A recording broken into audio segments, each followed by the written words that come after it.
హరే కృష్ణ అందరికి. ఇవాళటి శ్రీమద్ భాగవతం క్లాస్‌కి స్వాగతము. సో, ప్రార్థనతో మొదలుపెడతాం. అందరూ నాతోటి ప్రార్థించండి. ఎవరికైనా కుదిరితే వీడియో ఆన్ చేసి వినడానికి ప్రయత్నించండి. ఓం నమో భగవతే వాసుదేవాయ. ఓం నమో భగవతే వాసుదేవాయ.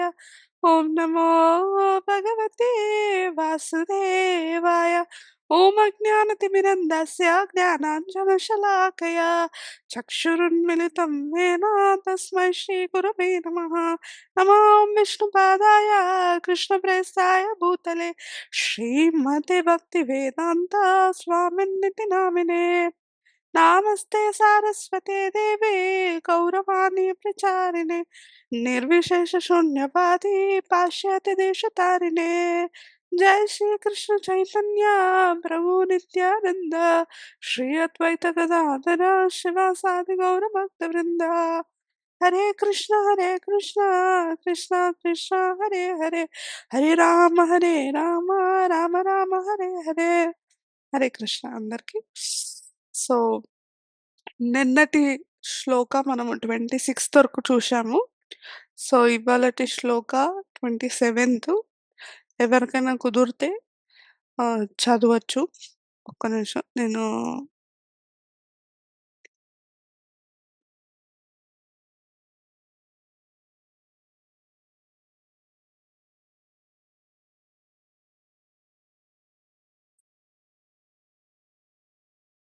హరే కృష్ణ రాధిక మాతాజీ. హరే కృష్ణ మాతాజీ. నేను చదివేదా మాతాజీ? చదవండి. యెస్. 27.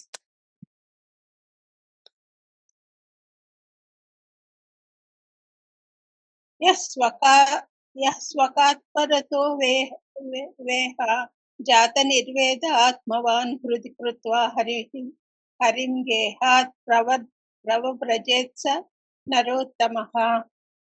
అనువాదము: తనంతటి తాను గాని లేదా ఇతరుల ఉపదేశములతో గాని జాగృతుడై ఈ భౌతిక జగత్తు యొక్క మిథ్యాత్వమును దుఃఖమును అవగతం చేసుకుని గృహమును వీడి తన హృదయమునందే నిలిచి ఉన్న పూర్ణ పురుషోత్తముడైన హరిపైననే సంపూర్ణముగా ఆధారపడి మనుజుడు నిక్కముగా నరోత్తముడనబడును. హరే కృష్ణ. హరే కృష్ణ మాతాజీ. సో ఇక్కడ మనం ఏం తెలుసుకుంటామంటే, మనము నిన్నటి క్లాస్‌లో చూసాము. ఏది ఒక భౌతిక జగత్తులో ఒక వ్యక్తి ఆహ్, ఆ ఫ్యామిలీ పైన అటాచ్‌మెంట్ వదిలి, మనము ఏ అటాచ్‌మెంట్ లేకుండా భౌతిక వస్తువుల పైన అటాచ్‌మెంట్ లేకుండా బయటికొస్తారో వాడు ధీరుడు అనేసి తెలుసుకున్నాం. సో ఈ ఒక్క శ్లోకాలో ఏం చెప్తున్నారంటే, ఇంకొక నరోత్తముడు అనేసి ఎందుకు పిలిచారు అనేసి చూస్తాం. సో ఫస్టు ధీరుడు, సన్యాసి, తర్వాత నరోత్తముడు. ఎందుకు ఈ 3 గురించి చెప్పారు అనేసి చూస్తాం. సో ధీరుడంటే ఓన్లీ అటాచ్‌మెంట్ నుంచి ఫ్యామిలీ అటాచ్‌మెంట్ నుంచి బయటికి రావడం. తర్వాత సన్యాసి ఎందుకవుతామంటే, సన్యాసి లాస్ట్ ఒక ఫ్రస్ట్రేషన్ వస్తుంది చూడండి. ఈ జీవితం అనేది వద్దు. ఒక సన్యాసి అయి ఉంటేనే ఎంత బావుంటది. వాడికొక ఫ్యామిలీ ఉండదు, పిల్లలుండరు, భార్య ఉండదు, ఎవ్వరు ఉండరు. వాళ్ళన్నా హ్యాపీగా ఉంటారనేసి ఆ ఫ్రస్ట్రేషన్ నుంచి కొంతమంది సన్యాసి అవుతారు. ఆ సన్యాసి చాలా రోజులు ఉండదు. నరోత్తముడంటే ఎవరు? పూర్ణ పురుషోత్తమ భగవంతుడిని స్ పరిపూర్ణంగా, పూర్ణంగా ఎవరు నమ్ముతాడో, వాడు హృదయంని ఇంకా ఫుల్లు ఆయననే నా సర్వోత్తముడు, ఎవ్వరు లేదు అనేసి సంపూర్ణంగా ఎవరు ఆయనని నమ్ముతారో, వాడే నరోత్తముడు అనేసి అంటారు. సో, మనము కూడా నరోత్తమ అవ్వాలి అనేసి చెప్తున్నారు. విదురుడు కూడా నరోత్తముడు అనేసి చెప్తున్నాయి. ఎందుకంటే ఆయన పూర్ణ పురుషోత్తముడు భగవాన్ గురించే ఎప్పుడు తెలుసుకోవడానికి ఎప్పుడు ఆయనకి తెలుసు పూర్ణ పురుషోత్తమ భగవంతుడు ఈ యొక్క శరీరము ఏంటిదంటే ఆయన గురించి తెలుసుకోవడమే వరకు వేరే ఒక భౌతిక ప్రపంచానికి ఇది లేదు అనేసి చెప్తున్నారు. సో ఇంకొకటేమంటే ఇక్కడ చూడొచ్చు మనము ఆహ్, విదురుడు ఇక్కడొచ్చాడు. విదురుడిని కూడా నరోత్తముడనేసే చెప్పారు. సో నెక్స్ట్ శ్లోక ఎవరు చదువుతారు? 28థ్ శ్లోక.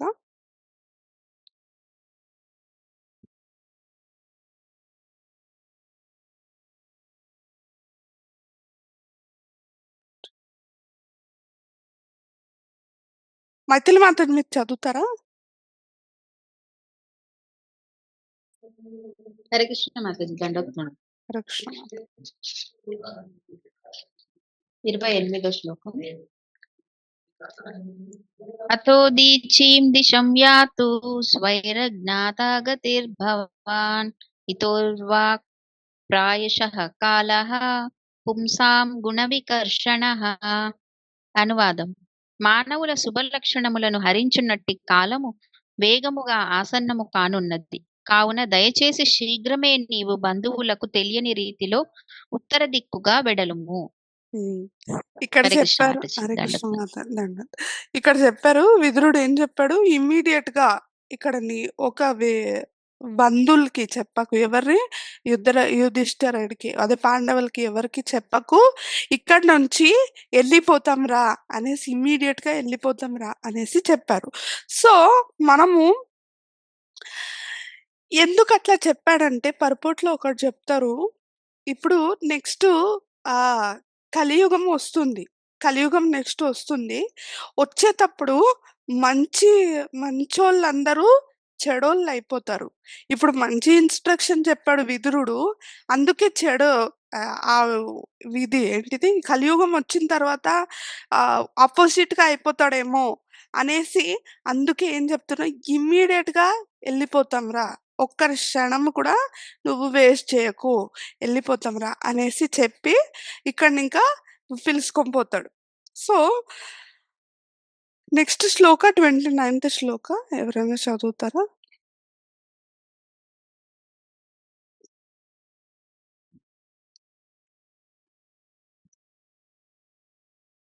హరే కృష్ణ మాతాజీ. చదవండి మాధవ్ మీరే. ఏవం రాజా విదురేణానుజేన ప్రజ్ఞా చక్షుర్బోధిత ఆజమేఢః చిత్వా స్వేషు స్నేహ పాశాంధ్రడిమ్నో నిశ్చక్రామ భ్రాతృ సందర్శితాధ్వా.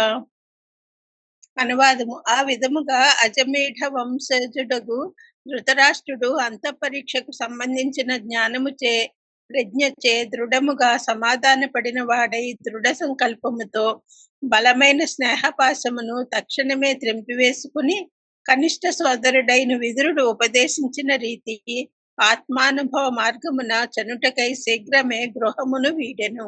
హరే కృష్ణ. హరే కృష్ణ మాతాజీ. సో ఇక్కడ ఫస్ట్ ఇక్కడ చూడొచ్చు మనము అసోసియేషన్ ఎంత ఇంపార్టెంట్ అనేసి. భక్తుల సాంగత్యము చాలా చాలా ఇంపార్టెంట్. సో ఇక్కడ ఫైనల్‌గా 29th శ్లోకాకి ఆయన ఫుల్లీ కన్విన్స్డ్ అవుతాడు. ఫుల్లీ కన్విన్స్డ్ అయ్యి, ఇప్పుడు నేను విదురుడు ఒక ఇన్‌స్ట్రక్షన్ ఉపదేశము ఇప్పుడు ఇంకా వినుట అనేసి అని చెప్తారు. ఈ మున్నల ఎంత వినలేదు, ఎప్పుడు వినలే. ఇప్పుడు ఇట్లా వినేవాడు ఇట్లా వదిలేసేవాడు. ఎప్పుడు చెప్తానే ఉంటాడు ఆ విదురుడు అనేసి. సో అసోసియేషన్, భక్తుల సాంగత్యం మనం కూడా చాలా భాగవతంలో భగవద్గీతలో అంతా చూస్తాం. భక్తుల సాంగత్యం వల్లనే మనకి కృష్ణుడు దొరుకుతాడు. భక్తుల సాంగత్యం లేదంటే ఎవ్వరు లేదు అనేసి అనుకుంటాం. సో మనము ఆహ్, సా ఆ ఒక్క ఒక శుద్ధ భక్తుల సాంగత్యం నుంచి మనము డైరెక్ట్‌గా భజన క్రియకి పోవచ్చు. మీకందరికి భజన క్రియ అంటే ఏంటిదని తెలుసా? భక్తి సేవ బ గురించి వస్తది చూడండి. శ్రద్ధ, శ్రద్ధ, సాధు సంగ, భజన క్రియ, అనర్థ నివృత్తి, నిష్ఠ, రుచి అనేసి ఆ ఒక 9 విధాలు ఉంది చూడండి. ప్రేమ భక్తి వరకు. ఆ ఒక్క మనము శ్రద్ధ సాధు సంగ వల్ల ఇది చేసేది ఇదే లేదు. డైరెక్ట్ భజన క్రియకి పోవచ్చు. ఓన్లీ విత్ శుద్ధ భక్తుల సాంగత్యం నుంచి అని చెప్తారు. సో సాంగత్యం అంటే మనము చూడొచ్చు. యాజ్ యూజువల్ నేను కూడా ఒక లెసన్ తీసుకుంటున్నా. ఇప్పుడు సాంగత్యం అంటే ఒక డివోటీస్‌కి సరౌండింగ్ చేసి మనము కృష్ణుడి గురించి చెప్పడము. తర్వాత మన ఆడోళ్ళంతా ఏం చేస్తాం, మాతాజీ ఇట్లా కష్టం ఉంది, అట్లా కష్టం ఉంది అనేసి మనం మాట్లాడుకుంటాం. ఆ ఒక్క సాంగత్యంలో గూడా. అది కూడా మాట్లాడుకోవాలి, లేదు అనడం లేదు. మనకు కూడా తెలుస్తది. చాలా నేర్చుకోవచ్చు మనం కూడా ఇప్పుడు మాట్లాడడం వల్ల. అది కూడా ఉండాలి. తర్వాత కృష్ణుడి గురించి కూడా మనం తెలుసుకోవాలి. ఇప్పుడు 1 వీక్లీ వన్స్ మనము మీట్ జేస్తాం. మనం మీట్ జేసిన తర్వాత ఏం మాట్లాడుకుంటాం? ఏమైందో ఫుల్లు మాట్లాడుకుంటాం. తర్వాత ఒక 15 నిమిషాలు మనం ఏం జేయాలి? ఓహ్! కృష్ణుడి మాతాజీ నేనిది చదివాను, నేనది చదివాను. మాతాజీ ఎంత బాగా అనిపిచ్చిందంటే నాకు ఈ పాయింట్స్ చాలా చాలా బాగా అనిపిచ్చింది మాతాజీ. నేను కూడా ఇది అవ్వాలి అనేసి అనుకోవాలి. నేను కూడా ఒక యాస్ ఎ లెసన్ నేను కూడా తీసుకుంటున్నా. సో, ఇదయిన తర్వాత ఆ ఒక్క సాంగత్యం నుంచి చాలా మనం నేర్చుకోవచ్చు. మనము చేంజ్ అవుతామంట. ప్రభుపాదులు జెప్తారు. ప్రభుపాదులు ఒక ఎగ్జాంపుల్ ఇచ్చారు. ఆ పర్పోర్ట్‌లో భక్తి సిద్ధాంత సరస్వతి వాళ్ళ గురువుల్ని ఫస్ట్ టైమ్ వాళ్ళు చూషినప్పుడే ఆయన ఫుల్లీ కన్విన్స్‌డ్ అయిపోయిండంట. ఈయనే నా గురువు. ఇంకెవ్వరు కాదు. అనేసి ఫుల్ కన్విన్స్‌డ్ అయ్యి ఆయన ఉపదేశము ఆయన తీసుకుండు. ఏమేమి తీసుకుండంటే, ఆంగ్ల దేశంలో శ్రీమద్ భాగవతము మీరు చెయ్యాలి. ఇంగ్లీషు ఈ బయట ప్రపంచం పాశ్చాత్య దేశం పోయి ప్రచారం జేయాలి అని చెప్పారు ఉపదేశం. సో, ఆ ఒక్క సాంగత్యం శుద్ధ భక్తుల సాంగత్యము అలా ఉంటుంది. వాళ్ళు చూషిన తక్షణమే ఇప్పుడు నేను కూడా మా గురువుల్ని నేను ఫస్ట్ టైమ్ చూసాను. ఎప్పుడు ఒక 6 ఇయర్స్, 7 ఇయర్స్‌లో ఉన్నప్పుడు. ఆయన ఎంత ఆహ్, ఆ ఒక్క పాజిటివిటీ ఆయన గురించి ఆయన చూసిన తక్షణమే గు ఎట్లా పాజిటివిటీ వచ్చిందంటే నేను ఫుల్ కన్విన్స్డ్ అయిపోయాను. తీసుకుంటే దీక్ష ఈయన దగ్గరే తీసుకుంటా. ఇంకెవరి దగ్గర తీసుకోననేసి. ఆ ఒక్క కన్విన్స్ మనకు రావాలి మన మనసులోనే. ఆ ఒక్క కన్విన్స్ రాలేదంటే మనము ఐదర్ ఆపోజిట్ పర్సన్ ఎవరు సాధుగా వచ్చాడో, వాళ్ళ పక్క నుంచి ఏదన్నా ఒక మిస్టేక్ ఉండొచ్చు. లేకపోతే మన కాన్షియస్‌నెస్ ఎలా ఉంటుందో, మన చిత్తం ఎలా ఉంటుందో దాని వల్లనే రాంగ్ ఉంటుంది. ఐదర్ ఏ 2 థింగ్స్ అన్నా ఏదో ఒకటి అవ్వాలి. ఇప్పుడు మనం బయట ప్రపంచంలో కూడా చాలా సాధువులుంటారు. ఇప్పుడు ఆ సాధువుల్ని చూసేకపోతాము. చూసేకపోతే వాళ్ళేమంటారంటే ఫస్ట్ సైడ్‌లో పోయి పైసలు, పైసలు కట్టండి. ఆయనను చూడాలంటే మీరు పైసలు కట్టాలి అనేసి. సో, ఆ ఒక్క సాంగత్యం మనము తెలుసుకొని, ఆ సాంగత్యం చెయ్యాలి. భక్తుల సాంగత్యము అనేసి చెప్తారు. సో, ఇప్పుడు ఇంకొకటి గూడా మనకి డైరెక్ట్‌గా వాళ్ళు గురు మహారాజు వాళ్ళు ఒక్క సాంగత్యం దొరకలేదంటే, వాళ్ళ భక్తులుంటారు చూడండి ఇక్కడ. వాళ్ళు శుద్ధ భక్తి చేస్తారు. వాళ్ళ సాంగత్యం గూడా గ్రేటే. దాని నుంచి మనము ఎక్కడికో పోతాము అనేసి ఇక్కడ చెప్తున్నారు. సో నెక్స్ట్ శ్లోక ఎవరైనా చదవచ్చు. 30థ్ శ్లోక. మాత మాతాజీ చదవమంటారా? హరే చదవండి కృష్ణ. మాతాజీ. చదవండి మాతాజీ. విజయడిపు మాతాజీ. హరే కృష్ణ దండవత్ ప్రణాం. ప్రతిం ప్రయాంతం సుబలస్య పుత్రి ప్రతివ్రతా చానుజగామ సాధ్వి హిమాలయం త్యక్తదండ ప్రహర్షం మనస్వినామి సత్సంప్రహార. అనువాదం: శత్రువు నుండి తీవ్ర ప్రహారమును స్వీకరించు వీరుల వలె సన్యాస దండమును స్వీకరించిన వారికి హర్షదాయకమైన హిమాలయ పర్వతములకు తన భర్త పైన మగుటను గాంచి మృదు స్వభావము సాధ్వియు గాంధార రాజైన సుబలుని తనయయు నగు గాంధారి అతనిని అనుసరించాను. Hare Krishna Mataji. Hare Krishna Mataji. Thank you so much. శత్రువు నుండి అంటే ఎవరు శత్రువులు? శత్రువులు అంటే ఎవరు ఇక్కడ? మాతాజీ కామ, క్రోధ, లోభ, మోహం, మదమాత్సరాలు అనుకుంటున్నాను నేను. కాదు మాతాజీ. శత్రువులంటే పాండవులు. పాండవులు శత్రువుల్లాగే చూసారు కదా ధృతరాష్ట్రుడు. ఓకే. అంటే నేను మనలో ఉన్న శత్రువుల గురించి చెప్తున్నారేమో. కాదు మాతాజీ. అది కూడా అవ్వచ్చేమో మనకి అక్కడ ఉంటుంది. సో, శత్రువులంటే పాండవుల్ని ఎప్పుడు శత్రువులాగే చూసారు కదా! ఎప్పుడు కష్టమియ్యడం. వాళ్ళ నుంచి పోవడం. అక్కడినింకా పోవడము. తర్వాత ఇంకొకటి ఇక్కడ మెయిన్ పాయింట్ చూడొచ్చంటే, ధృతరాష్ట్రుడి ఎనక వాళ్ళ పత్ని కూడా పోయింది. ఎవరు? గాంధారి.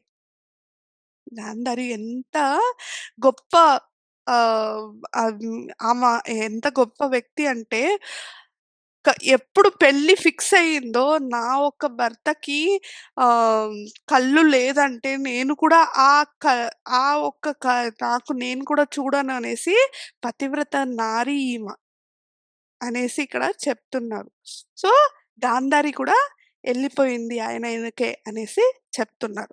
సో, నెక్స్ట్ శ్లోక 31 శ్లోక చదవండి ఎవరన్నా?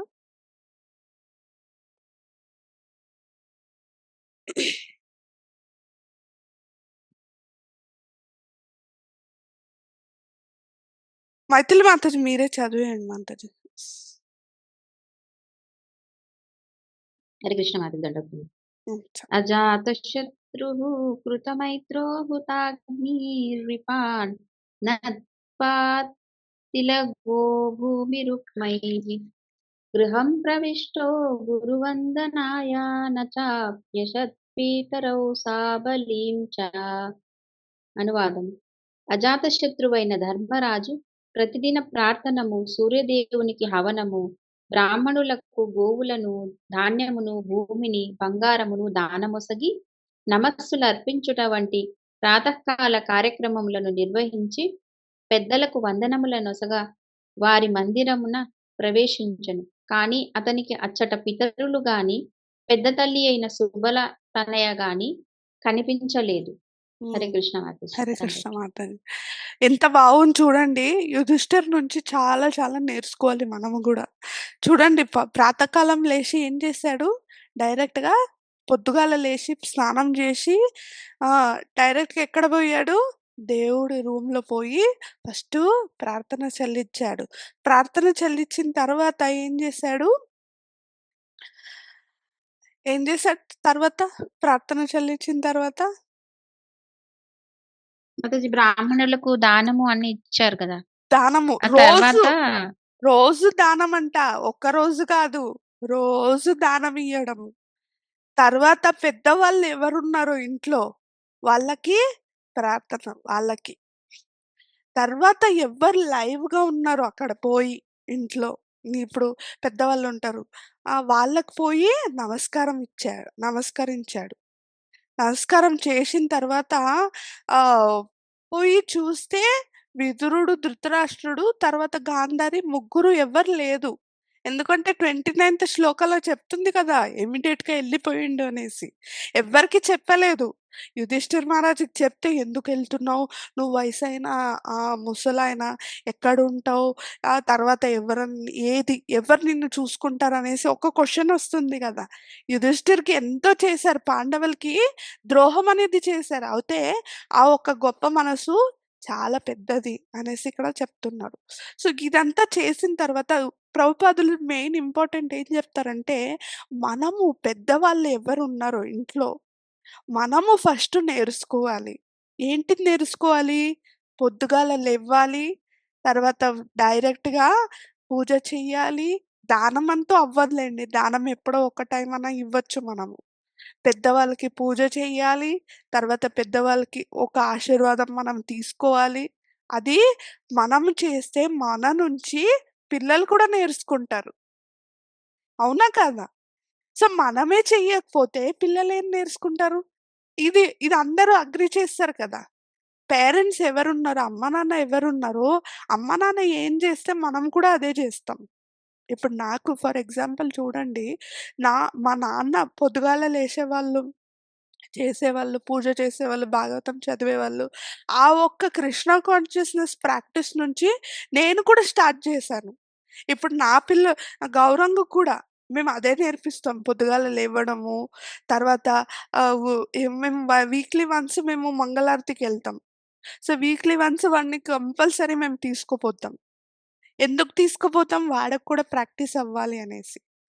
ప్రాక్టీస్ అవుతే కదా వాడు కూడా మున్నలకి వాడికి కూడా ఇదవుతది. ఓహ్! మా అమ్మ, నాన్న ఇక్కడ కృష్ణ భక్తి చేసేవాళ్ళంట. పొద్దుగాల మంగళారతికెళ్ళేవాళ్ళు, శృంగారారతికెళ్ళేవాళ్ళు, తర్వాత గురు పూజ చేసేవాళ్ళం. అలాగే మనము చేస్తే వాళ్ళకి కూడా తెలుసుకుంటా. అయితే ఇప్పుడు కలియుగంలో ఎట్లుంటుంది? లేట్‌గా లెవ్వడము, తర్వాత బెడ్ కాఫీ అక్కడే తాగడము. పళ్ళు తోమడం లేదు, స్నానం చేయడం లేదు, ఏం లేదు. అట్లే బెడ్ కాఫీ తాగడము, తర్వాత కొద్దిసేపు ఇట్లా తిరగడము, బ్రష్ కూడా లేదు. సో, ఇట్లాగంతా అవుతే మనకి ఫ్యూచర్ జనరేషన్‌కి మంచిది కాదు అనేసి ప్రభుపాదులు ఆ పరపట్లో చెప్తారు. అందుకే ఏం స్ట్రెస్ చేస్తున్నారంటే, మా అమ్మని చెయ్యండి, పెద్దవాళ్ళు మీరు చేయండి, తర్వాత పిల్లలు కూడా చేస్తారు అనేసి ఇక్కడ చెప్తున్నారు. సో, సంజయుడిని అడిగాడంట. ఏమడిగాడు? "నీకేమన్నా తెలుసా? మా ఇద్దరు పెద్దనాన్నలు ఎక్కడ పొయ్యారు అని నీకేమన్నా తెలుసా?" అనేసి అడిగాడంట అని చెప్తారు. నెక్స్ట్ శ్లోకాలో ఏమవుతుందని చూడండి. 32nd శ్లోక. మైథిలి మాతాజీ మీరే చదివేయండి మాతాజీ. నేను చదువుతాను మాతాజీ. చదవండి సరస్వతి మాతాజీ. తత్ర సంజయమాసీనం పప్రచ్ఛోద్విగ్నమానసః గావల్గణే క్వఃనస్తాతో వృద్ధో హీనశ్చ నేత్రయోః. అనువాదము. ఉద్విగ్న చిత్తుడైన ధర్మరాజు అంతటా అచ్చటనే కూర్చుని ఉన్న సంజయుని వైపునకు తిరిగి, "ఓ సంజయ, వృద్ధుడును అంధుడును అగు నా పెద తండ్రి ఎచ్చటనున్నాడు" అని ప్రశ్నించాను. హరే కృష్ణ. హరే కృష్ణ మాతాజీ. చూడండి ఇక్కడ ప్రశ్న అడిగాడంట. ఏమని అడిగాడు? ఎక్కడున్నారు వాళ్ళిద్దరు అనేసి. సో, మాతాజీ మీరు చదువుతారా నెక్స్ట్? మైథిలి మాతాజీ మీరు చదవండి. యెస్ మాతాజీ. 33 కదా మాతాజీ. 33. అంబాచ హత పుత్రార్తా పితృవ్యః క్వగతః సుహృత్ అపి మయ్యకృత ప్రజ్ఞే హత బంధుః స భార్యయా ఆశంసమానః శమలం గంగాయాం దుఃఖితోపతత్. అనువాదం. మా శ్రేయోభిలాషి అయిన విదురుడు ఎక్కడ ఉన్నాడు? పుత్రమరణముతో తీవ్రముగా శోకించుచున్న మా పెదతల్లి గాంధారి ఎచ్చటనున్నది? మా పెదతండ్రి అయిన ధృతరాష్ట్రుడు తన పుత్ర పౌత్ర మరణములతో మిగుల ఖిన్నుడై ఉన్నాడు. నిస్సందేహముగా నేను కృతజ్ఞునిగా వర్తించితిని. తత్కారణమున నా అపరాధములను తీవ్రముగా భావించి అతడు తన భార్యతో సహా గంగా నదిలో పడినాడా ఏమి? హరే కృష్ణ మాతాజీ. హరే కృష్ణ దండోత్. మాతాజీ. మాతాజీ అట్లే ఉండండి. 34th కూడా చదవాలి. సో, నేను ఎక్స్‌ప్లనేషన్ ఇచ్చిన తర్వాత మీరు చదవండి. సో, ఇక్కడ ఏం చెప్తున్నారంటే నెక్స్టు మా ఫుల్లు శోకితమైనడో ఏమో, ఫుల్లు దుఃఖంలో ఉన్నాడో ఏమో అనేసి చెప్పారు. చెప్పిన తర్వాత గాంధారి తర్వాత ధృతరాష్ట్రుడు వాళ్ళు పిల్లలు కోలుకొని ఏడుస్తున్నారేమో, నా ఒక్క పాపం వల్ల వాళ్ళు కూడా ఏడుస్తున్నారేమో అనేసి నేను చాలా ఇదిగా ఉన్నాను, యాంగ్జైటీలో ఉన్నాను అనేసి చెప్తారు. తర్వాత ఇంకొక థాట్ కూడా ఏమొచ్చిందంటే, వీళ్ళిద్దరూ పోయి గంగలో ఏమన్నా పడి చనిపోయినారేమో అనేసి చెప్తారు. సో, 34th శ్లోక చదవండి మాతాజీ.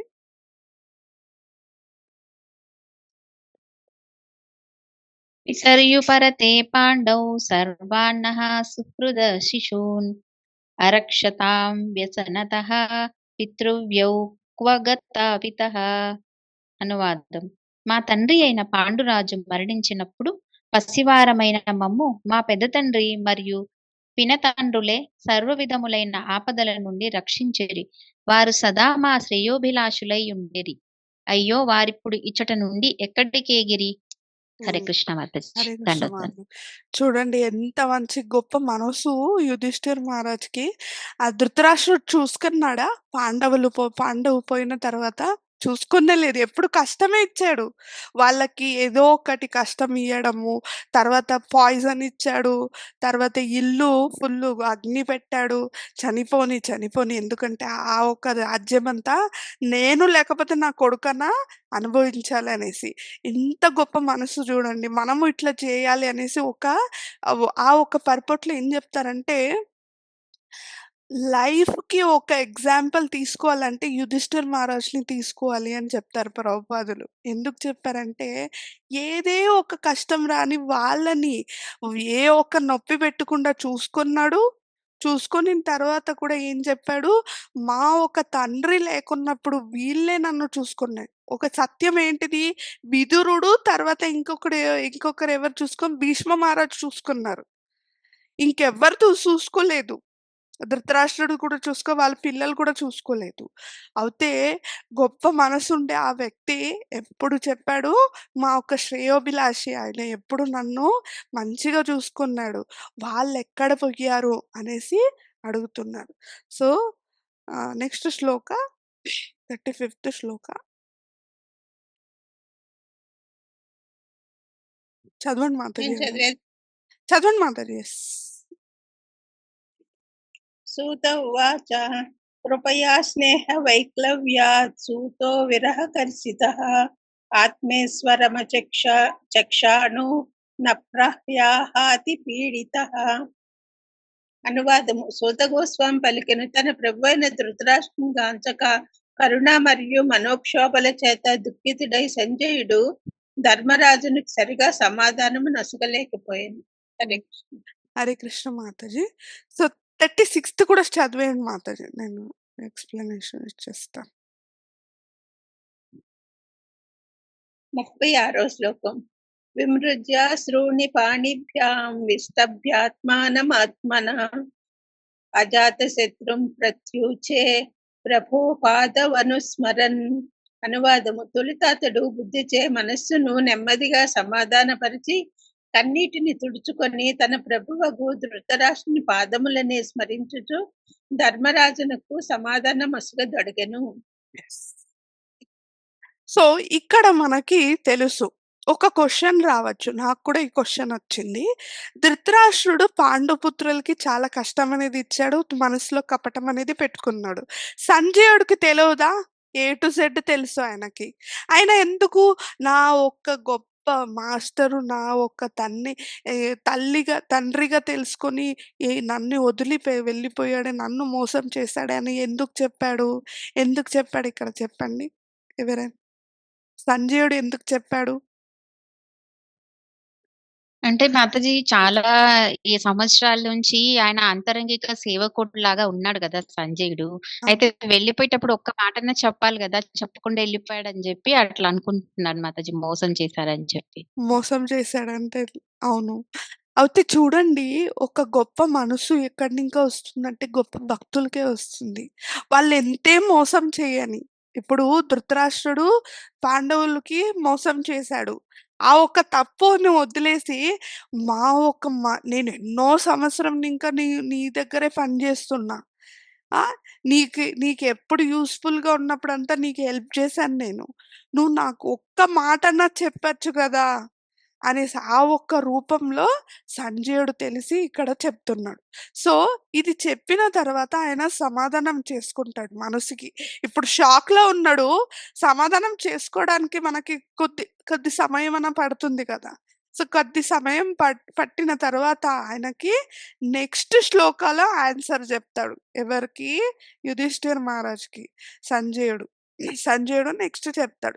సో, ఇంకొకటి ఏం జెప్తారంటే, ఇంకొకటి కూడా తెలుసుకున్నాడంట సంజయుడు. ఏం తెలుసుకున్నాడంటే, ఇన్ని సంవత్సరాలనా మోసం చేసుకొనే వచ్చాడు. ఇప్పుడన్నా గొప్ప ఒక రుచి అనేదొచ్చింది. భగవంతుడి గురించి తెలుసుకోవడానికి, ఆ ఒక్క సాంగత్యం నుంచి భగవంతుడి గురించి తెలుసుకోవడానికి గొప్ప రుచి వచ్చిందనేసి, ఇప్పుడన్నా వచ్చింది గదా! అనేసి అనుకోని ఊరికే అయిపోయి నెక్స్ట్ శ్లోకాలో చెప్తారు. సో, ఈరోజు మనం ఏం తెలుసుకున్నామంటే తర్వాత పెద్దవాళ్ళకి మనం నమస్కారం చేయడము, ఓహ్! ఇంట్లో ఉండే ఒక దేవుడికి మనం పూజ చేయడము, తర్వాత ఎవ్వరే మనకి మోసం చెయ్యని, ఎవ్వరే మనకి చెడు మనం తెలుసుకుంటారు చూడండి మనం గురించి.